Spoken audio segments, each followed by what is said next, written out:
ونشهد أن سيدنا حبيبنا محمدا عبده ورسوله أرسله بالحق بشيرا ونذيرا وداعيا إلى الله بإذنه وسراجا منيرا. أما بعد، قال الله تبارك وتعالى: أعوذ بالله من الشيطان الرجيم: إن الله لا يغير ما بقوم حتى يغيروا ما بأنفسهم. It is part of a verse I've recited from Surah Al-Ra'd, verse number 11. My dear brothers and sisters, Allah Azza wa Jalla says, verily, Allah will not change the condition of a people unless there is a change of what is in themselves. Let me repeat this again. Verily, Allah will not change the condition of a people unless there is a change of what is in themselves. It's one of the most profound verses in the Quran that guides you and I about change. Allah does not change the condition of the people from good to bad, nor does He reverse the condition of the people from bad to good. Allah does not cause people ease to hardship or hardship to ease, only unless they change their own conditions first. I want you to be very clear about this. Allah will not send His angel to change your condition. Allah will not command for a change within you unless you change what is within you first. Allah has the power to change anything.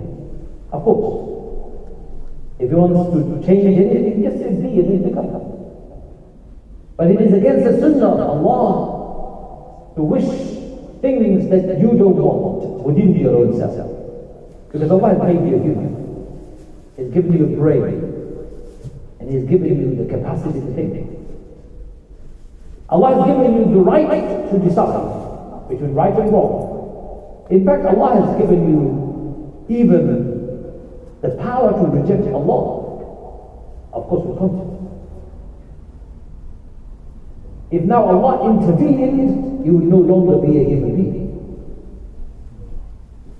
You would be like the angels. Angels don't have free will. You and I have.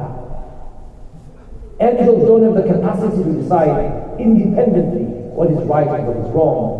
They follow what Allah tells them robotically. But you and I have the capacity to decide between right and wrong using our brain. So Allah will not change our condition unless we change what is within ourselves first. I'm hungry.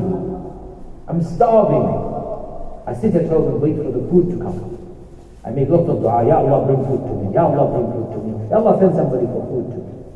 My brothers and sisters, food is not going to come. You have no home. You've got to work hard to build a home for yourself.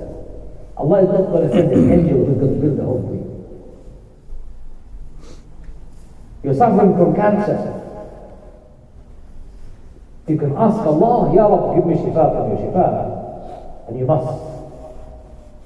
But you have to go and seek the help and advice of a specialist who can check and try and help you so that you can manage your illness. And if it doesn't get cured and you pass away, at least you've done your best. My brothers and sisters, why do I talk about this particular verse today? The concept of غَيَّرَ يُغَيِّرُ as the concept, change, alter, substitute, replace, or reverse, as it's used in this verse of the Quran. إِنَّ اللَّهَ لَا يُغَيِّرُ. Allah surely will not change. مَا بِقَوْمٍ, the condition of the people, قَوْم, plural. حَتَّى يُغَيِّرُ مَا بِأَنفسهم, unless people change what is within them first. Within them first.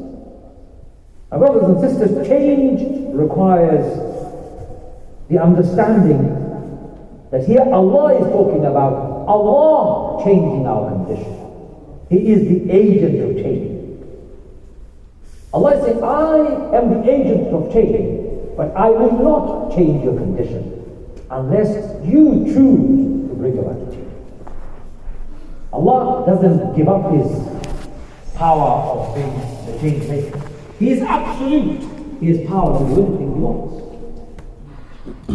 But Allah is giving you a clear warning. Oh my sons, I am and I possess the power to do anything I want, but I will not intervene in your case. You've got to change yourself. I'm overweight. My doctor says to me, lose some weight. I come home and do lots of prayers. Fajr, Dhuhr, Asr, Maghrib, and all the extra prayers, Tahajjud as well. Long prayers. Do you think my weight will disappear? I'm making dua, Ya Allah, please help me, I need to lose weight. But I'm not doing anything about losing weight. My weight is not going to go. Some brother said to me the other day, brother, I'm looking to get married. I said, have you started looking? He goes, no. What are you waiting for? He said to me, I want you to look for me. I jokingly said to him, if I find somebody, I'll marry him myself. And he wasn't very happy. If you want to get married, you've got to go and look for yourself. Your wife or your husband don't just turn up in front of you. Nothing in life, my brothers, happens unless you make an effort. Nothing. The only thing that is fixed for you is the moment you are born and the moment you die. Allah has fixed that completely. Your rizq is fixed, but you have to work on it. You cannot alter your moment of birth, nor can you alter the moment of your death.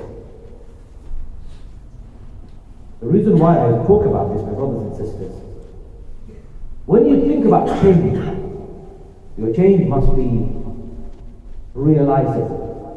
It should actually be possible. Because Allah does not demand something or command something that is impossible.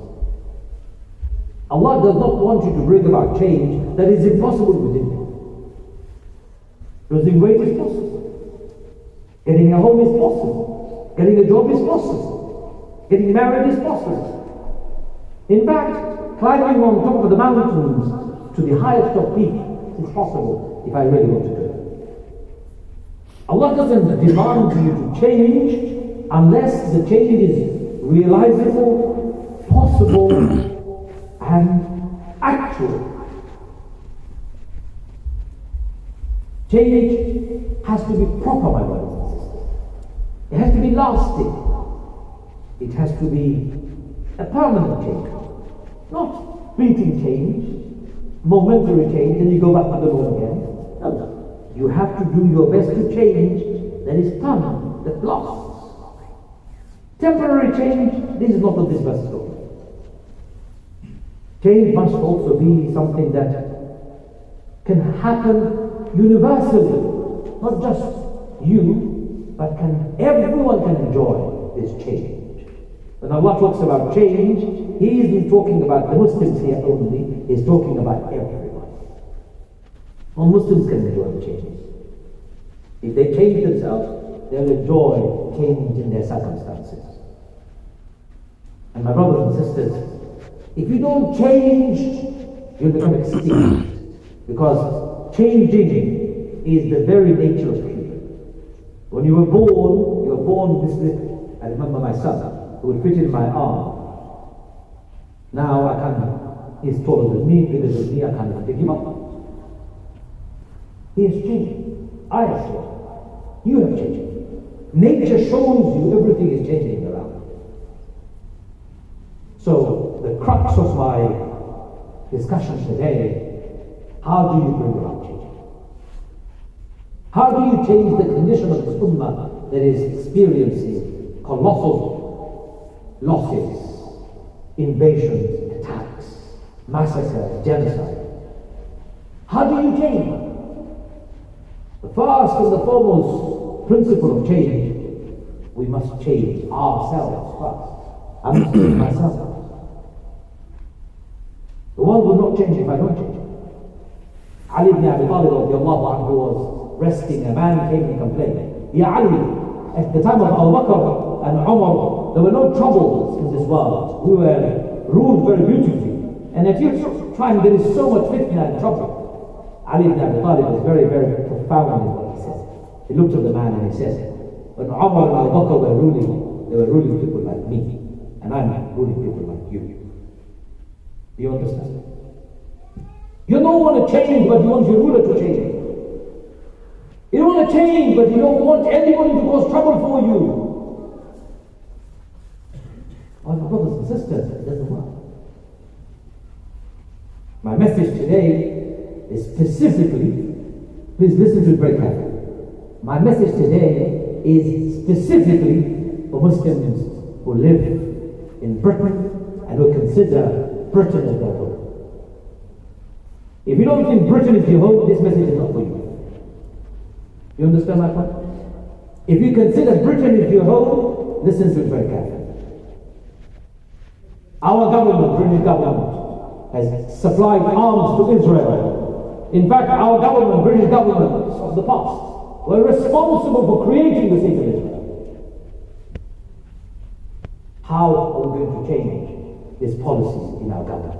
All the demonstrations we attended, we should demonstrate, no problem, but that's not going to change anything. All the protests are going to change anything.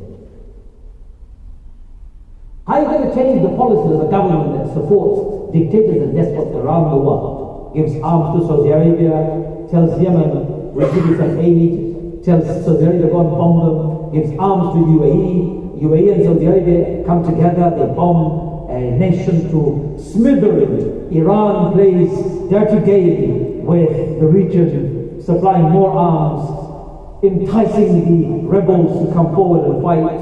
Syria destroyed by its own regime, its own people made homeless, destroyed. Kashmir occupied for 75 years.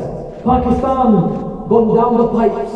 Bangladesh ruled by corrupt regime for God knows how many years. North Africa, all of it is now ruled by illegitimate regimes. How are you going to change British government's policy? This government supports the law. How are you going to change it? I want you to be very careful about what I'm saying. You can scream and shout all you like.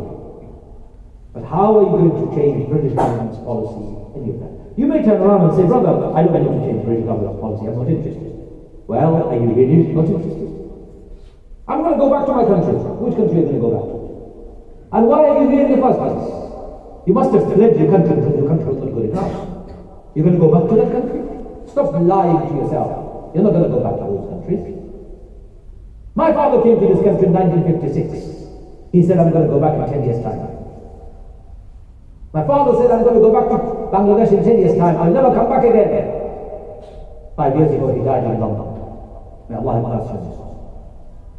Did he go back? No. He was buried in London. His children, myself, I'm not interested in that. My children, they don't even know about it. By the time they have grown up, they have their children, they will not even have any link called Bangladesh. Not because we deliberately want to distance from Bangladesh, no, that's the nature of life.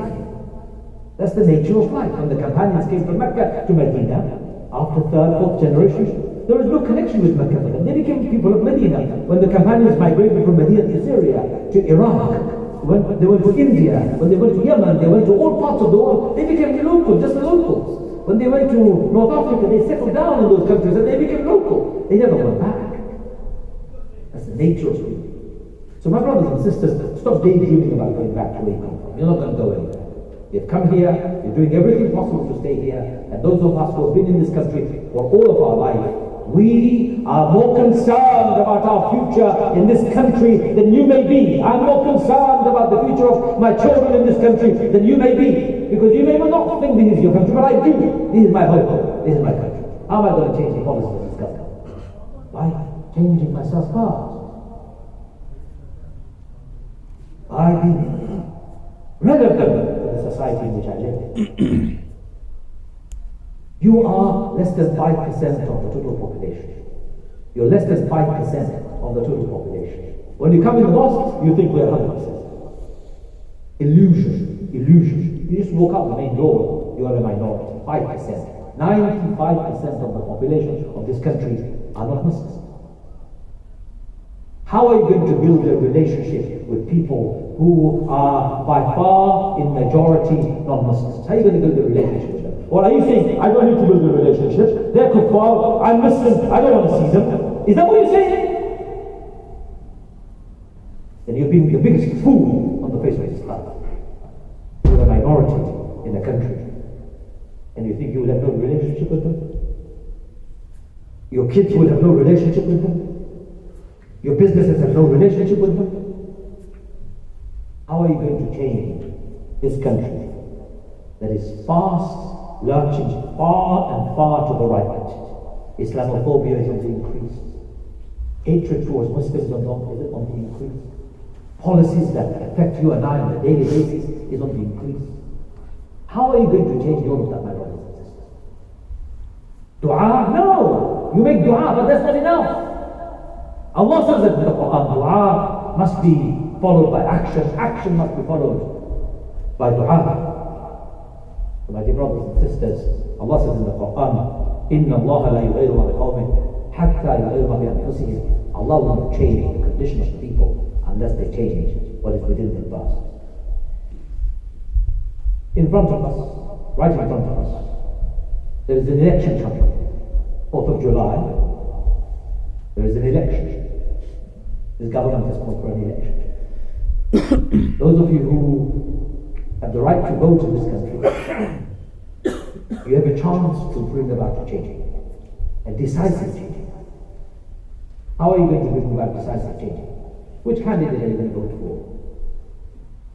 Conservatives, who have supported the genocide in Palestine, who have done so many things, a party that is institutionally Islamophobic, Labour Party, led by the current leader, Keir Starmer, and most of his front bench who has supported the genocide of Palestine. Are you going to vote for them? The Lib Dems who stay quiet? Who are you going to vote for? Oh my brother, I'm not going to vote for anyone. Somebody said to me the other day, are you really that smart that you think by you not voting for anybody, everything is going to be okay? You think you're that smart? Oh, astaghfirullah, brother, I don't need to vote. It's a corporate system. Why are you here? Why are you even here? Who are you going to vote for in the next election? Or do you even care? I've got my mosque, I can come and pray, I'm okay. Really? The council needs to make one policy, just like they did with the school in London. Michaela School banned the girls from praying their prayers inside the school. That matter went to court. And the court said, yes, the school has the right to ban prayers if they want to.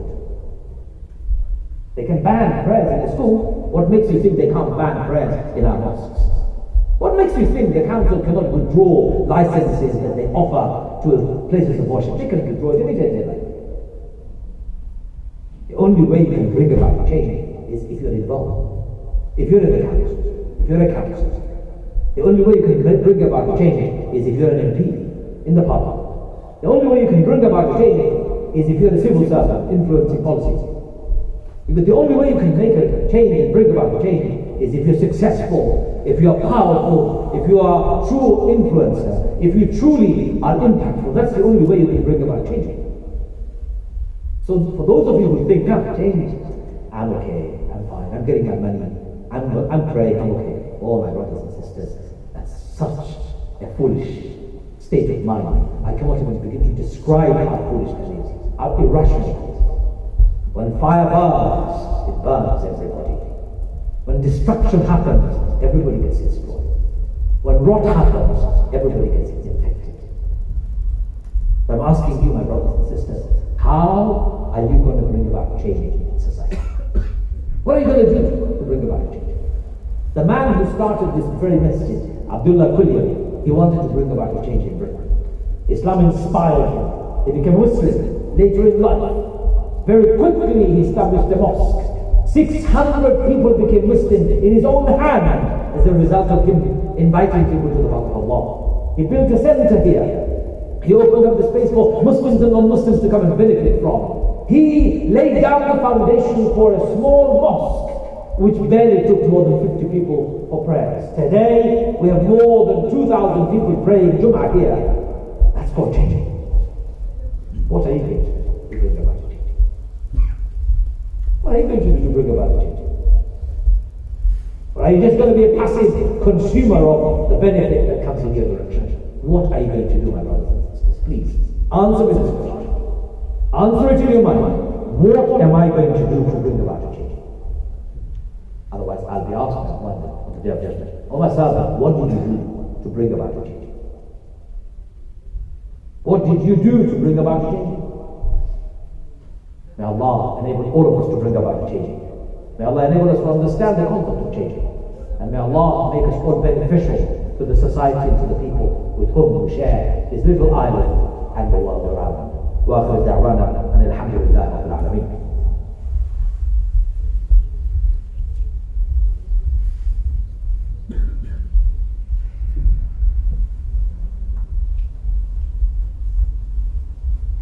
الحمد لله رب العالمين والصلاة والسلام على محمد وعلى آله وصحبه وسلم.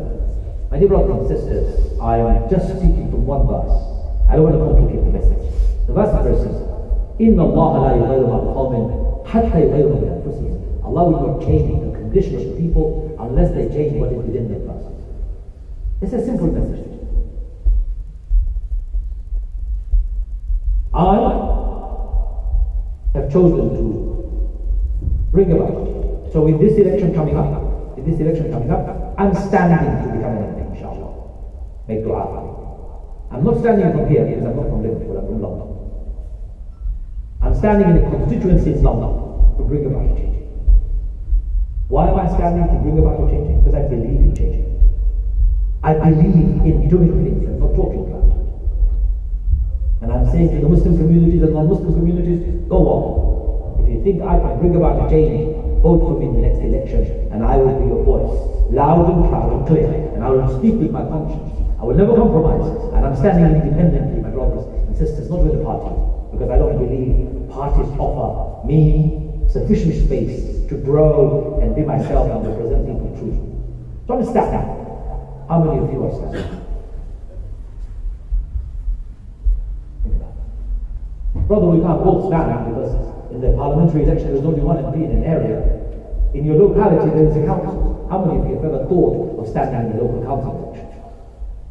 Brother, I don't want to stand in the local council election. How many of you have thought about becoming parent governor in your local school where your children go to study? Brother, I'm not interested. Well then, don't complain. Don't complain when the policies are against you. Don't complain when people do things that you don't like. Don't complain when nations upon nations suffer injustices around the world. Don't complain when Gaza is being invaded and the world stands silently watching the massacre. Don't complain because you have stayed silent and you've done not enough to change. Don't complain.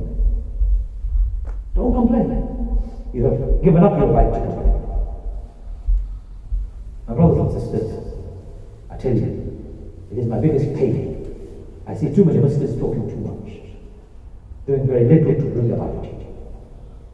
Too many Muslims, they think they know it all. When it comes to work, they don't want to do any work. They want someone else to do work. There will be no change. There will be no change for a people who are like that. We don't need quantity, we need quality. Quality of people. We truly believe in Allah, truly believe in the message. Why am I being so strong here? Because my brothers and sisters, the message of Islam is so beautiful.